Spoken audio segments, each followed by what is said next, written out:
Il existe plusieurs manières de se déplacer dans No Man's Sky et l'une d'elles utilise un système de portail avec des symboles. Nous allons donc voir en 3 minutes comment les trouver et les utiliser.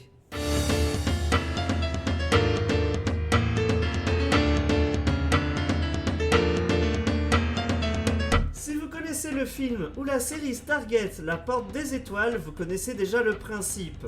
Les portails dans No Man's Sky sont dotés de 16 glyphes qui, dans un ordre donné, permettent le voyage interstellaire entre deux planètes et systèmes. Chaque glyphe correspond à un symbole qui correspond à un numéro.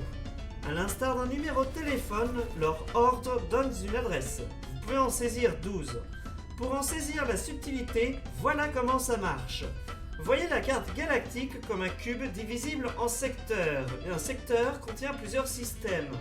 Le premier glyphe correspond à la planète. Le 0 est toujours le plus proche de la station spatiale.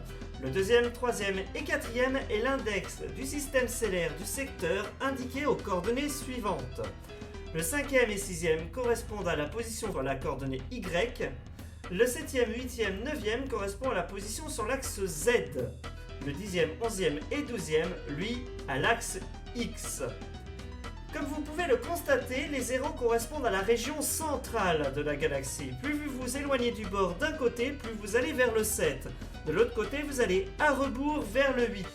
Dans l'exemple, les coordonnées de ce système se situent ici sur la carte. Mais maintenant que l'on sait tout ça, comment localiser un portail et les glyphes? Les glyphes peuvent être débloqués en cherchant des voyageurs dans les stations spatiales. Ce sont des personnages qui sont rares, mais ils peuvent être identifiés avec leur aspect fantomatique. Une fois le dialogue initié, demandez-lui d'où il vient.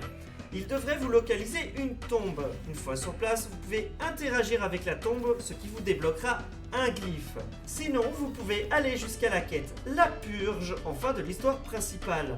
Chaque saut d'un système à un autre vous débloquera un glyphe. Quant au portail, il faut obtenir les cartes d'artefacts dans une station spatiale auprès du cartographe ainsi que l'objet d'amélioration d'estime de la race en cours. Utilisez-la jusqu'à que cela vous localise un monolithe. Vous pouvez également utiliser le scanner de l'Exonef si vous le souhaitez. Connaître la langue de la race du système ou avoir les traducteurs vous facilitera la vie. Une question vous sera posée, souvent très simple. Une fois la question posée, répondez correctement. Vous pourrez à nouveau agir avec le monolithe. En échange de l'objet fétiche de la race, vous pourrez localiser le portail. Rendez-vous au point indiqué, il n'y a plus qu'à l'activer en échange de quelques ressources et c'est bon. Saisissez les coordonnées que vous souhaitez joindre. Si les coordonnées n'existent pas, vous serez emmené dans une position approximative la plus proche. Vous pouvez connaître les coordonnées du système dans lequel vous êtes en utilisant le mode photo. L'adresse est indiquée en bas à gauche ou via un portail. Si le système n'est pas habité, il ne sera pas possible d'y trouver le portail par des cartes. Relevez simplement les coordonnées de la dite planète et saisissez-la dans un portail que vous saurez soit déjà débloqué ou alors que vous aurez trouvé.